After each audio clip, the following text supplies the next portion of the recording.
प्राप्ति की इच्छा जिस समय भक्त के हृदय में आती, उस समय जो साधन चलता है वो भगवान की कृपा से, भगवत प्राप्ति होती है वो भगवान की कृपा से।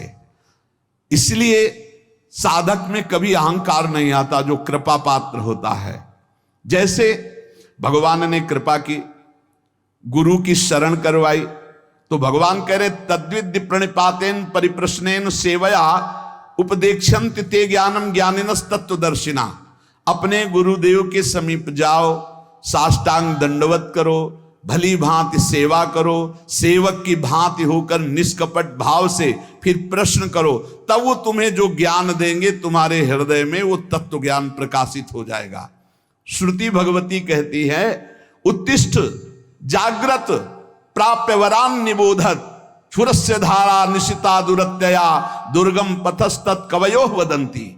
श्रुति वेद कहते हैं उठो ऐ जीव, जागो और महान पुरुषों की खोज करो और महापुरुषों के समीप जाकर उनके चरणों की वंदना सेवा करके उनसे ज्ञान प्राप्त करो। ये मार्ग छुरे की धारा के समान है, गिरते हुए देर नहीं लगती, केवल उनकी आज्ञा पर चलना नहीं गिर जाओगे। छुरे की धारा बहुत पतला मार्ग, छुरस्य धारा निशिता दुरत्यया दुर्गम पथस्तत् कवयो वदंती। ये छुरे की धार के समान ये ज्ञान का मार्ग भगवत मार्ग है। जैसा ज्ञानी गुरुदेव कह रहे हैं ठीक वैसे ही मार्ग पे चलोगे, कभी गिरोगे नहीं। भगवत प्राप्ति में अपना पुरुषार्थ मानने के कारण अहंकार रूपी दोष आ जाता है और अहंकार दोष उत्पन्न होने के कारण कभी भी भगवत प्राप्ति नहीं होती। वो भीषण संकटों में फंसता चला जाता है, काम क्रोध लोभ मोह मद मत्सर अहंकार। जो साधक भगवत प्राप्ति के मार्ग में अपना बल रखता है भ्रष्ट हो जाएगा। अहंकार के नाश के लिए फिर भगवान विपत्ति संकट बड़ी बड़ी अपमानजनक वृत्तियां भेजते हैं उसके सामने। अब देख, ये भगवान की विशेष कृपा साधक के ऊपर होती है कि जब वो गर्व करता है तो भगवान उसके सामने विपत्ति संकट और अपमान भेजते हैं। केनोपनिषद में कथा आती है कि देवराज इंद्र दैत्यों से विजय प्राप्त करके बड़ा उत्साह नाच गाना मना रहे थे और सब गरज रहे थे देवता। भगवान ने देखा कि अरे मेरे बल से बलवान होकर के ये विजय प्राप्त किए और अहंकार स्वयं कर रहे। केनोपनिषद में है ये कथा। तो भगवान एक विशाल यक्ष के रूप में प्रकट होते, ऐसे सभा में नृत्यगान हो रहा था दूर से, इतना विशाल आकर्षणकारी रूप। देवराज इंद्र ने कहा कौन सभा में जाके परिचय लाएगा, ये कौन बहुत दूर बलवान खड़ा है। भगवान अग्निदेव सामने गए और कहा मैं परिचय लेके आता हूं। सामने गए, कहा तुम यक्ष कौन हो, ऐसा यक्ष तो हमने कभी नहीं देखा, तो उनका पहले परिचय बताओ, तो तुम परिचय जानने आए हो हमारा, तुम कौन हो। तो उनका मेरा परिचय तुम जानते ही होगे, मुझे अग्नि देवता कहते हैं, मैं अपार बलशाली हूं। अच्छा क्या कर सकते हो तुम? पूरे त्रिभुवन को सूखे उपले की तरह भस्म कर सकता हूं। अच्छा ऐसा, एक तिनका डाला और कहा भस्म करके दिखाओ। पूरी ताकत लगा दी, दाहिका शक्ति भगवान ने खींच ली तो अग्निदेव जला ही नहीं पाए। सर नीचा किया और चले गए। देवराज इंद्र ने पूछा कौन? बोले असमर्थ हूं मैं उनके परिचय को जानने का। भगवान वायुदेव, उन्होंने कहा भगवान मैं अभी गए, कौन हो तुम? भगवान यक्ष स्वरूप में थे, उन्होंने कहा तुम कौन हो जो परिचय जानने आए हो, बहुत बलवान लगते हो। बोले हाँ मैं महाबल हूं, समस्त प्राणियों का पोषण करता हूं, अनंत ब्रह्मांडों को तिनके की तरह उड़ा सकता हूं। अच्छा ये तिनका है, इसको उड़ा दो। पूरी ताकत लगा दी, वायु देवता तिनका भी नहीं उड़ा पाए। देवराज इंद्र के पास गए, बोले असमर्थ हूं मैं, किसी भी देवता की कोई सामर्थ्य नहीं। जब देवराज उठे तो अंतर ध्यान हो गए यक्ष भगवान, और वहां भगवती अंबा त्रिपुर सुंदरी प्रकट हुई, ज्ञान समुद्र। और उन्होंने कहा तुम्हारा इतना गर्व बढ़ा हुआ कि तुम संभाषण भी नहीं कर सकते थे। वो साक्षात श्री भगवान थे, समझ पाए तुम्हारे इन देवताओं में और तुम में कोई सामर्थ्य नहीं, भगवान की सामर्थ्य थे, तुम सामर्थ्यवान होकर विजय प्राप्त की हो, इसलिए गर्व मत करो, तुम में कोई सामर्थ्य नहीं है। ऐसा अंबाजी ने उपदेश किया। इसलिए साधक में जो परमार्थ की सामर्थ्य आती है वो भगवत प्रदत्त आती है। वो जो प्रयत्न आता है साधना में वो भगवान की कृपा से आता है। अगर अहंकार कर ले तो विघ्न पड़ जाएगा साधना में। और जब भगवान देखते हैं कि साधक को अहंकार हुआ तो उसकी पिटाई करवाते हैं। काम क्रोध लोभ मोह मद मत्सर को छूट दे देख, फिर वो पुकारता है हाथ त्राहिमाम प्रभु बचाओ, तो फिर भगवान आकर के उसे बचा लेते हैं। और जब उसको ये पता चल जाता मैं असमर्थ हूं तब सुंदर साधना दे देते हैं और चढ़ाई में चढ़ जाता है। इसलिए भगवान की शरण में रह करके भगवत बल से साधना भगवत प्राप्ति की हो रही, किंचन मात्र कोई साधक अभिमान न करे। भगवत कृपा से ही संत संग मिला, भगवत कृपा से साधना का मार्ग मिला, भगवत कृपा से साधना हो रही, भगवत कृपा से भगवत प्राप्ति हो जाएगी। आप थोड़ा भी अहंकार करके इधर उधर विचलित ना हो। भगवान का एक व्रत है, सकृदेव प्रपन्नाय तवास्मीति च याचते अभयम सर्वभूतेभ्यो ददामि तद व्रतम मम। एक बार जो मेरी शरण में आकर कह देता है हे नाथ मैं आपका हूं, मैं उसे स्वीकार कर लेता हूं और समस्त भूतों से अभय कर देता हूं। ये मेरा व्रत है, ये मेरा प्रण है। फिर ये मनुष्य भगवान की शरण में आकर अपना कल्याण क्यों नहीं चाहता जब भगवान ऐसा कह रहे। दया सागर भगवान जीवों पर इतनी अपार दया किए हुए हैं कि कोई उसकी सीमा नहीं है। वे क्या दया किए, क्या दे देते हैं। घंटों के ऑक्सीजन का पैसा लगाओ, देखो जब अस्पताल में ऑक्सीजन लगता है ना फिर घंटों का पैसा लगता है। यहां पूरा जीवन हो जा रहा है ऑक्सीजन लेते, कितनी फीस दे रहे हो भगवान को। आकाश वायु जल पृथ्वी, कितनी भगवान की अहेतुकी कृपा हम पर, दया ही दया है। भगवान ने तो सब कुछ किया, तुम्हें बना दिया, तुम्हारे शरीर को बनाया, सब तुम भगवान के लिए क्या कर रहे हो। भगवान असीम कृपा सब पर किए हैं। दया सागर का यदि हम ये कहें कि भगवान बड़े कृपालु बड़े दया सागर हैं तो हम आपको सही कह रहे हैं। उनकी महिमा के आगे निंदा करने के जैसे समान है, क्योंकि सागर की तो सीमा है, भगवान की दया की तो असीम है, असीम कृपा है। भगवान की दया की कोई सीमा नहीं। अच्छे अच्छे बड़े बड़े महाभागवत हुए, कोई भगवान की सीमा को नहीं पार पा पाया। आप कल्पना नहीं कर सकते भगवान की दया से क्या हो सकता है। कोई ऐसा उदाहरण नहीं है कि भगवान की हम दया को समझा सके। बस इतना उदाहरण देते हैं कि जैसे मां है, असंख्य जीव हैं और सब मां से ही पैदा हुए हैं अपनी अपनी। अगर असंख्य माताओं का प्यार मिलाया जाए तो जो अपने पुत्र के दया स्नेह में मां बावरी बनी रहती है एक वात्सल्य से, ऐसी अनंत माताओं का वात्सल्य जोड़ा जाए तो हमारे वात्सल्य समुद्र भगवान के एक बूंद के बराबर भी नहीं। ऐसे कृपा समुद्र भगवान है। ऐसी हालत में हम भगवान की दया की बात कैसे तुम्हें बतावे। मां अपने बच्चे के लिए जो कुछ करती उसमें बहुत प्यार होता है, उसमें दुलार भरा होता है। आप इतना समझ लो, बच्चा शरारती है और दोष के कार्य करता है तो माता ही जो बहुत दूध पिला करके पुष्ट किया है वो थप्पड़ भी जमाती है, वो डांट भी लगाती है। ऐसा ही कुछ भगवान भी करते हैं। जब तुम मनमानी आचरण करते हो, धर्म विरुद्ध आचरण करते हो, तो वही दया समुद्र भगवान दया करके फिर विपरीत परिस्थितियां देते हैं। वो रोता है, लेकिन देखो एक बात यहां ध्यान रखना है, जब बच्चे को मां मारती तो बच्चा दूसरी तरफ नहीं भागता, मां की तरफ ही भागता है। ये खास बात है। मां मार रही तो भी वो गोदी में उसी की चढ़ना चाहेगा, यही खास बात है। बच्चा किसी और का आश्रय नहीं ले सकता। ऐसे ही सकृदेव प्रपन्नाय तवास्मीति च याचते।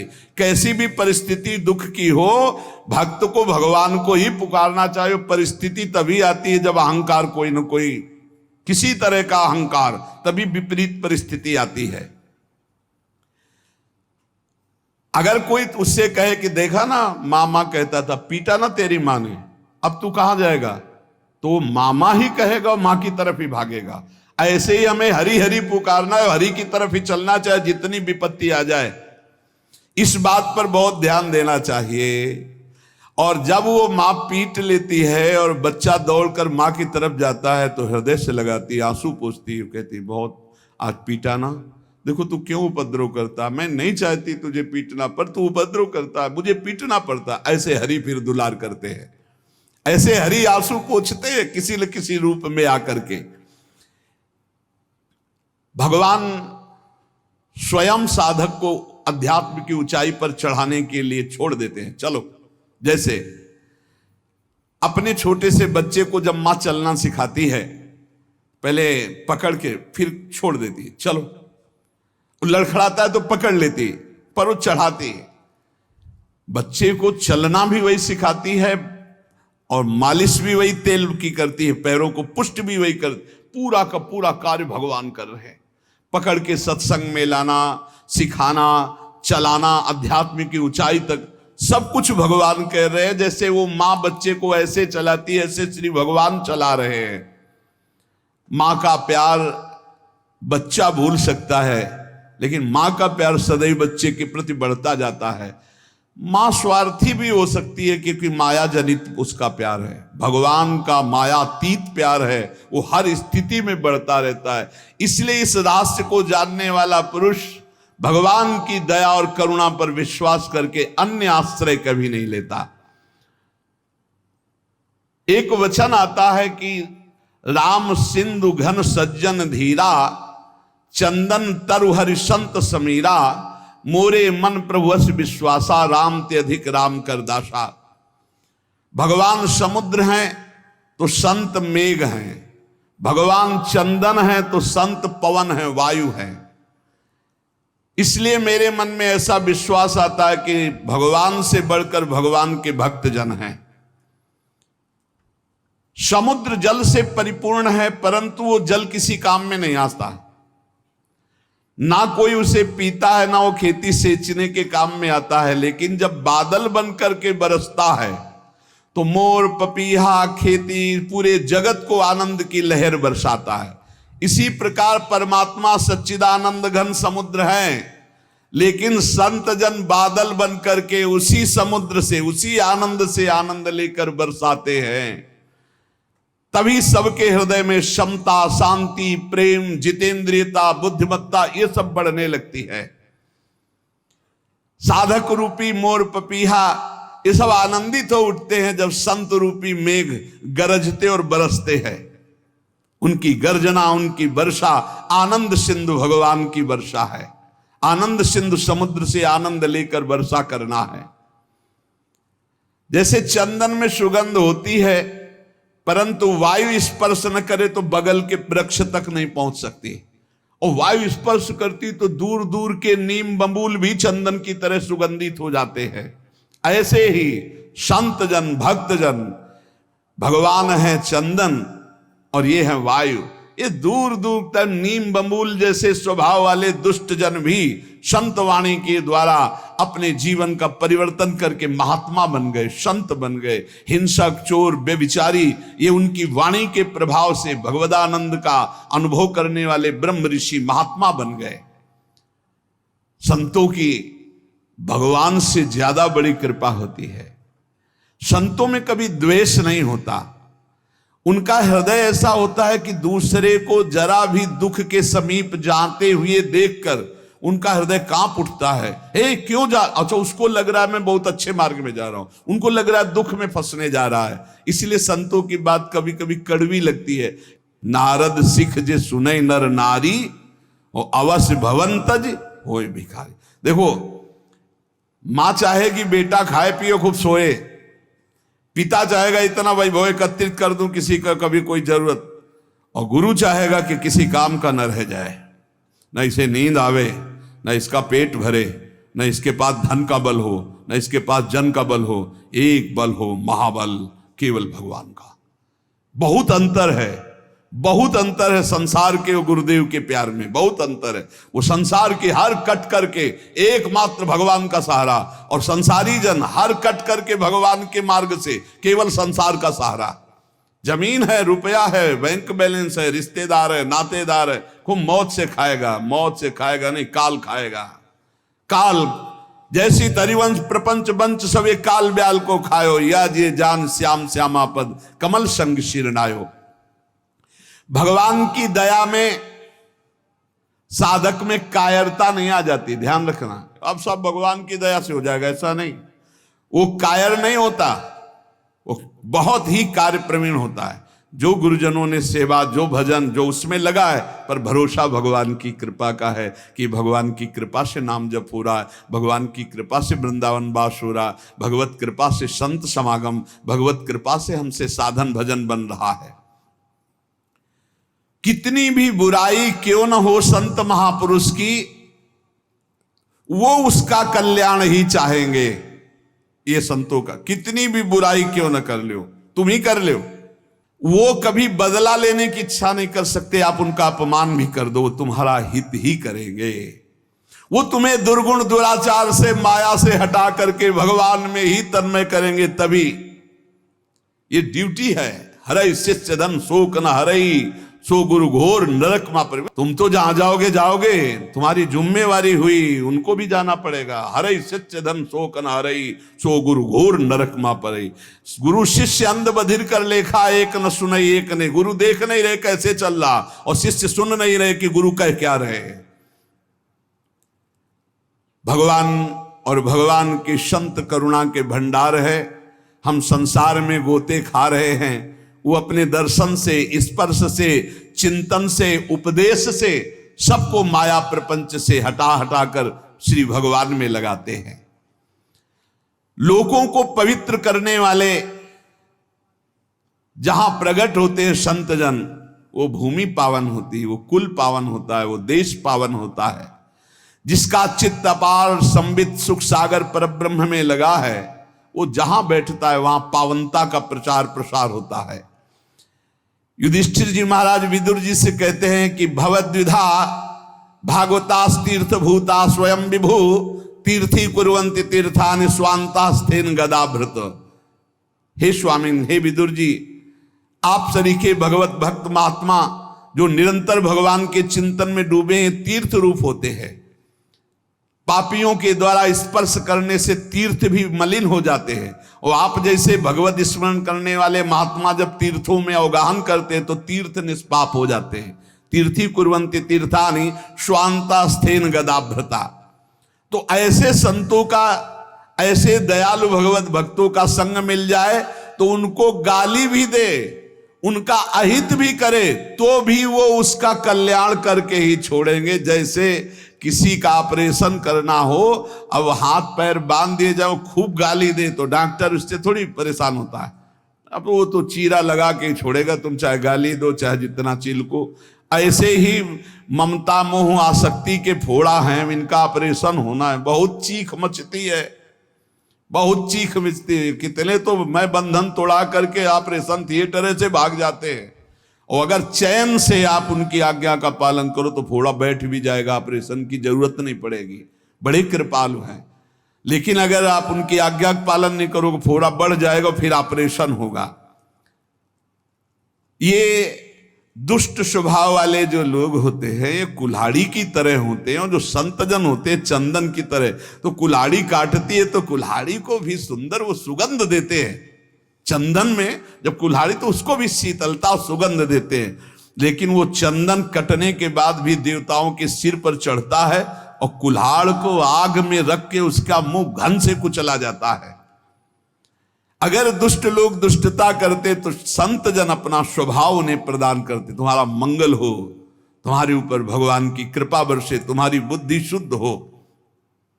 संत सुरसरी के समान, गंगा जी के सुरतरु काम कल्प वृक्ष के समान हैं।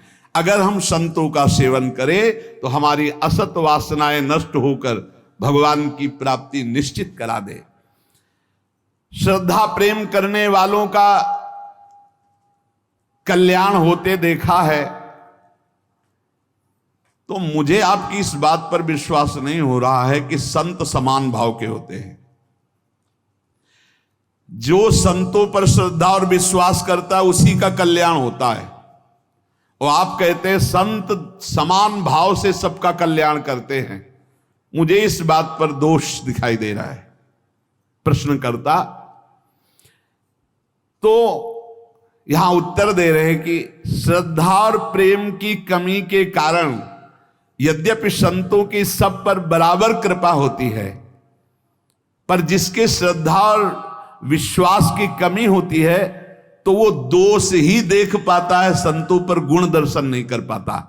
जैसे सूर्य बिना किसी पक्षपात के सबको समान प्रकाश देते हैं, पर दर्पण में प्रतिबिंब पड़ता है और सूर्यकांत शीशा में भी सूर्य का प्रकाश पड़ता है, तो दोनों में अंतर है। दर्पण में केवल एक चमक भर आएगी और सूर्यकांता शीशा में आग पैदा हो जाएगी। उसके ऊपर आप कागज कुछ रखो, आग पैदा कर देगा। ऐसे ही कोई इसमें सूर्य का दोष नहीं कि उस दर्पण में कम प्रकाश दे रहे हैं, उसमें ज्यादा दे रहे हैं। इसी प्रकार संत बराबर कृपा करते हैं, पर श्रद्धा और विश्वास जिसमें संतों के प्रति है वहां ज्यादा कृपा प्रकाशित हो जाती है। और जो कम श्रद्धा वाले होते हैं उनको कम लाभ मिलता है, और जो बिल्कुल श्रद्धा नहीं है तो उनको लाभ ही नहीं मिल पाता है। संतों के पास उनको फिर जब श्रद्धा ही नहीं तो लाभ नहीं मिल पाता। जैसे दर्पण का उदाहरण दिया, शीशा का, एक शीशा केवल थोड़ा तेज पलटकर दूसरे के तेज पड़ेगा, और एक शीशा पलटकर आग पैदा कर देगा, सूर्यकांत शीशा। सूर्य सबको स्वाभाविक प्रकाश देता है, पर उल्लू बिल्कुल प्रकाश का लाभ नहीं ले पाता है। तीन बातें कही, जैसे दर्पण और सूर्यकांत शीशा और ऐसे समान भूमि, वो पलटकर समान भूमि थोड़ी प्रकाश दे सकती है। ऐसे ये वो उल्लू प्रकृति के जो दुष्ट स्वभाव के लोग होते हैं, ये संत रूपी सूर्य का लाभ नहीं ले पाते। श्रद्धा और विश्वास जितना प्रबल है कि गुरु साक्षात परब्रह्म, काम हो गया, हम तो हर समय परब्रह्म को देख रहे हैं, परब्रह्म का भाषण सुन रहे हैं, परब्रह्म के समीप है, परब्रह्म की कृपा दृष्टि, मेरे कल्याण में क्या फर्क, उसके कल्याण में कोई फर्क नहीं। ये वैसे साधु तो नहीं है जिससे कल्याण हो जाता है, बिल्कुल वैसे ही अनुभव होगा। ये यथा माम प्रपद्यन्ते तास तथैव भजाम्यहम्। उल्लू के लिए चाहे जितना सूर्य प्रकाश हो उसको कुछ नहीं सुख मिलना, उसको अंधकार में सुख मिलता है। ऐसे ही चंद्रमा सर्वत्र बिखरी हुई चांदनी को सुख प्रदान करने के लिए, लेकिन चोर को बुरा लगता है चांदनी, इसमें चंद्रमा का दोष क्या है? ऐसे ही संत महापुरुष परोपकार के लिए, पर जो नीच प्रकृति वाले, चोर प्रकृति वाले, उल्लू प्रकृति वाले हैं, वो संतों से द्वेष करते हैं, उनको गाली देते हैं, उनकी निंदा करते हैं, और इसका फल होता है कि वो दुर्गति को प्राप्त होते हैं। यदि कहा जाए ऐसे दयालु पुरुष प्रत्यक्ष जो भगवत प्राप्त महात्मा है, तो उनकी बुद्धि क्यों शुद्ध नहीं हो गई? दुष्ट है तो उनकी बुद्धि क्यों शुद्ध नहीं हो गई? इसका उत्तर है कि संतों का गुण, प्रभाव और तत्व बिना श्रद्धा के नहीं आप लाभ ले सकते। श्रद्धावान लभते ज्ञानम, जितनी जोर की श्रद्धा संत पर, जितनी जोर की समर्पण वृत्ति, उतना ही लाभ। जब श्रद्धा होती ना तो हम अपनी तरफ जब देखते तो लगता है निहाल हो गए, आज हमको देखा, आज हमारी तरफ मुस्कुराए, आज हमसे बात किया, अरे आज तो हमारे ऊपर सर पे हाथ रख दिया, अरे हम तो निहाल हो गए। श्रद्धा विश्वास नहीं है तो दुर्योधन को कोई फर्क नहीं पड़ रहा, भगवान भी बात कर रहे हैं। कभी कभी संतों के कुछ आचरण ऐसे होते हैं जिनको हम ना जानने के कारण दोष दर्शन कर लेते हैं। एक कुत्ता एक माट रखा था, उसमें कुछ खाने का था, चीनी आदि, तो ऐसे मुंह डाला, अब मुंह तो चला गया, लेकिन जब ऐसे किया तो निकला नहीं, तो भरभरा करके उसने ऐसे दीवार में ठोका, तो आधा तो टूट गया, आधा ऐसे ऊपर का हिस्सा। अब एक संत ने देखा, अरे तो कुत्ता बहुत परेशान है, लाठी उठा के, अब वो कुत्ता भागा कि इससे तो मटकी से तो बच सकते, लेकिन लाठी से नहीं बच सकते। संत पीछा के कुत्ता भागता जा रहा है, आखिरकार संत दौड़कर लाठी का प्रहार किया। कहां? उसके गले में पड़े हुए उस मटकी के शेष भाग। अब वो टूटा। बाद में कुत्ते को समझ में आया, मुझे नहीं मार रहे थे, ये तो हमारे बंधन को काट रहे थे, जो गले में बंधन उस माट का हो गया। कुछ ऐसा ही संतों के प्रति भी होता है। देखते हैं कि इसके गले की फांसी बनने जा रहा है। अब वो डांट रहे हैं, वो दौड़ करके उसको संभालने की कोशिश कर रहे हैं, उसको बुरा लगता है। वो कुत्ता समझ रहा था कि मटकी से तो बच गए, क्योंकि फूट गई सांस लेंगे, गले में पड़ी तो पड़ी रहे, लेकिन ये तो लाठी से खोपड़ी फोड़ देगा। लेकिन वो खोपड़ी फोड़ने के नहीं, वो मटकी का जो शेष भाग है उसे फोड़ने के लिए दौड़। ऐसे ही हम देख नहीं पाते हैं कि संत हमारी किस बात पर प्रहार कर रहे हैं, और अगर हम उनकी हर बात में वचनम करिष्येतो में निकल गए। संत महापुरुषों की दया, भगवान की दया समतापूर्ण होती है। संत उसे ही कहते हैं जो विद्या विनय संपन्ने ब्राह्मणे गव्यस्तनी सुनीच सुपाके च पंडिता समदर्शिना। लोग बर्ताव से समता चाहते हैं संत से, तो कह रहे हैं कि बर्ताव में नहीं हो सकता। संत वो है जो विद्या विनय युक्त ब्राह्मण में, गौ में, हाथी में, कुत्ते में, चांडाल में समभाव देखता है, बर्ताव नहीं सम। बहुत समझना नहीं तो ये लगेगा कि समदर्शी संत नहीं है। लोग कहते हैं कि संत तो सब में समान व्यवहार करते, समान व्यवहार हो ही नहीं सकता, समान दर्शन कह रहे हैं। विद्या विनय संपन्ने ब्राह्मणे गव्यस्तनी, गाय में और कुत्ता में समान भाव रखना है, व्यवहार का नहीं, दर्शन केवल, कि कुत्ते में भी भगवान है और गाय में भी भगवान है। व्यवहार अलग होगा, खाद्य व्यवहार स्वरूप आकृति गुण व्यवहार इनको देख के किया जाता है। समता सब में भगवान की है, सब में एक आत्म स्वरूप श्री भगवान है, संत जन ये देखते हैं। अब जैसे हमारा देह समान रूप से हमें प्यारा है, ठीक है, बोले व्यवहार समान होना चाहिए, बिल्कुल समान, यहां लगेगा तो दर्द होगा, यहां लगेगा तो दर्द होगा। ये केवल दर्शन समानता का, व्यवहार में यहां भी भेद हो जाएगा, और अगर भेद का अगर सही व्यवहार ना हो तो मूर्ख का आ जाएगा। नहीं, अब यहां छुआ कोई मतलब नहीं, फिर ग्रंथ छू रहे हो, नीचे के अंगों को छूने के बाद रज लगा के हाथ धोना होता है। क्यों व्यवहार में भेद किया? क्यों किया? तुम्हारा ही तो शरीर है। बोले नहीं, इतना तो होगा, व्यवहार में तो भेद होगा, व्यवहार में भेद होगा, दर्शन में भेद नहीं होगा, हमारा ही शरीर है। व्यवहार में भेद स्वाभाविक होता है। आंखों का काम है देखना, कानों का काम है सुनना, इंद्रियां देखो भेद में व्यवहार कर रही हैं। इंद्रियों के द्वारा जो व्यवहार होता है वो भेद में हो रहा है। समता दृष्टि की है आंतरिक, की सब में एक भगवान है।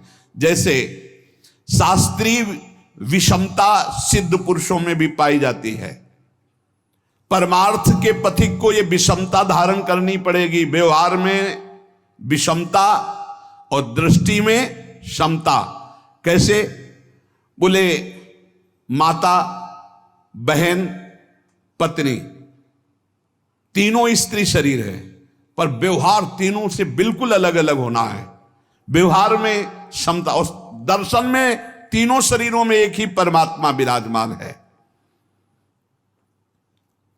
हम कुत्ते को रोटी देते हैं और गाय का हरी हरी घास से पूजन करते हैं। अब हम सोचे कि कुत्ते को हरी हरी घास खवा करके पुष्ट कर दे, होगा क्या? व्यवहार में भी क्षमता है। या हम सोचे विद्या विनय संपन्ने ब्राह्मणे को हस्तनी सुनीच सुपाके, सबको घास नहीं चल पाएगी ना। विद्या विनय ब्राह्मण जो ब्राह्मण है उसको कचौड़ी पूड़ी खवा करके, गाय को हरी हरी घास खवा के, कुत्ते को रोटी खवा दी, हाथी के लिए और बड़ा चारा डालना पड़ेगा। व्यवहार में नहीं, दृष्टि में क्षमता। ऐसे ही महान जो संत भगवत प्राप्त हैं उनके व्यवहार में भी क्षमता होगी और दृष्टि में क्षमता होगी। उनसे जो बैर करेगा दिखाई देगा वैसा, उनके हृदय में बैर नहीं है, लेकिन वो बैर करता है इसलिए उसकी दृष्टि में दिखाई देगा। जो उनसे मित्रता करते हैं वो उनकी दृष्टि से, उनकी दृष्टि में दोनों समान है, पर व्यवहार में जब आएगा तो जो दैन्य होकर प्रणाम नमस्कार करके आर्तभाव उससे मुस्कुरा के बात करेंगे, और जो कटु और क्रूर स्वभाव वाले हैं उनसे उदासीन होकर बात करेंगे। अंतर